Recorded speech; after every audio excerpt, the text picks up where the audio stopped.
The 19th chapter, The Rock.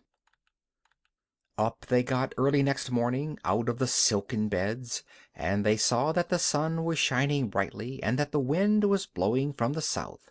Jip smelt the south wind for half an hour. Then he came to the doctor, shaking his head. "I smell no snuff yet," he said. "We must wait till the wind changes to the east." But even when the east wind came at 3 o'clock that afternoon, the dog could not catch the smell of snuff. The little boy was terribly disappointed and began to cry again, saying that no one seemed to be able to find his uncle for him.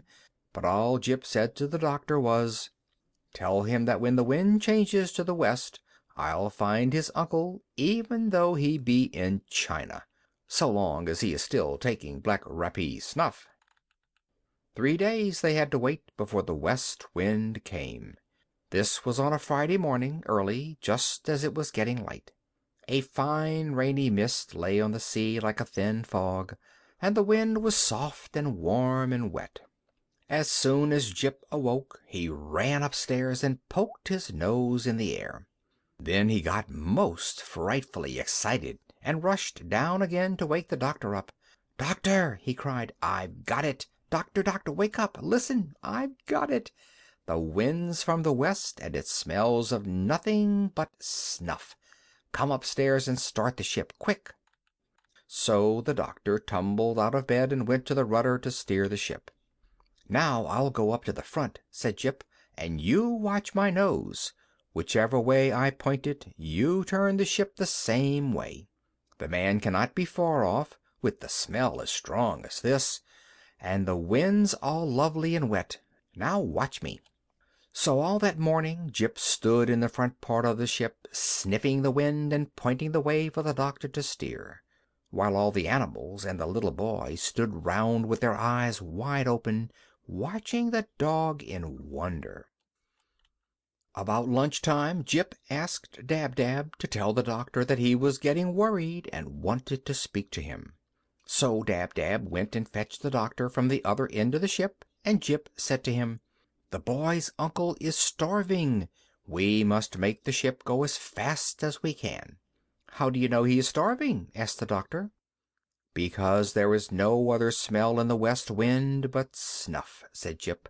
"If the man were cooking or eating food of any kind, I would be bound to smell it too. But he hasn't even fresh water to drink. All he is taking is snuff, in large pinches. We are getting nearer to him all the time, because the smell grows stronger every minute. But make the ship go as fast as you can, for I am certain that the man is starving." "All right," said the doctor, and he sent Dab-Dab to ask the swallows to pull the ship, the same as they had done when the pirates were chasing them. So the stout little birds came down and once more harnessed themselves to the ship. And now the boat went bounding through the waves at a terrible speed. It went so fast that the fishes in the sea had to jump for their lives to get out of the way and not be run over. And all the animals got tremendously excited, and they gave up looking at Jip and turned to watch the sea in front, to spy out any land or islands where the starving man might be. But hour after hour went by, and still the ship went rushing on, over the same flat, flat sea, and no land anywhere came in sight. And now the animals gave up chattering, and sat around silent, anxious, and miserable. The little boy again grew sad, and on Jip's face there was a worried look. At last, late in the afternoon, just as the sun was going down, the owl Tutu, who was perched on the tip of the mast, suddenly startled them all by crying out at the top of his voice, "Jip! Jip! I see a great, great rock in front of us. Look! Way out there where the sky and the water meet. See the sunshine on it, like gold?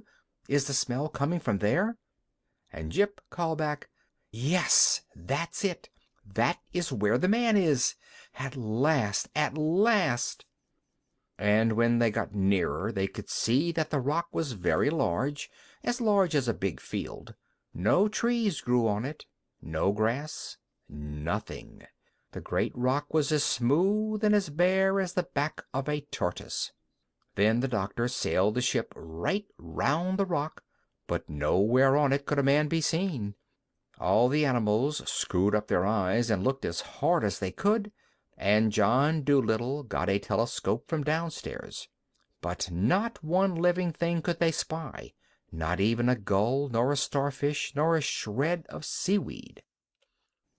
They all stood still, listening, straining their ears for any sound. But the only noise they heard was the gentle lapping of the little waves against the sides of the ship. Then they all started calling, "Hello there! Hello!" till their voices were hoarse.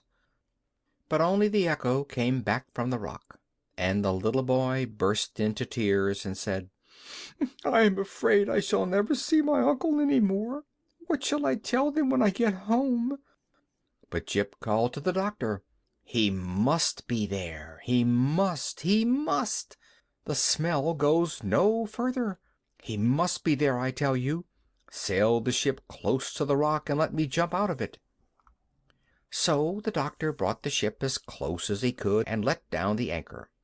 Then he and Jip got out of the ship onto the rock. Jip at once put his nose down close to the ground and began to run all over the place. Up and down he went, back and forth, zigzagging, twisting, doubling, and turning, and everywhere he went the doctor ran behind him, close at his heels, till he was terribly out of breath. At last Jip let out a great bark and sat down, and when the doctor came running up to him, he found the dog staring into a big, deep hole in the middle of the rock. "The boy's uncle is down there," said Jip quietly. "No wonder those silly eagles couldn't see him. It takes a dog to find a man." So the doctor got down into the hole, which seemed to be a kind of cave or tunnel running a long way under the ground. Then he struck a match and started to make his way along the dark passage, with Jip following behind. The doctor's match soon went out, and he had to strike another and another and another. At last the passage came to an end, and the doctor found himself in a kind of tiny room with walls of rock, and there, in the middle of the room, his head resting on his arms, lay a man with very red hair, fast asleep. Jip went up and sniffed at something lying on the ground beside him. The doctor stooped and picked it up.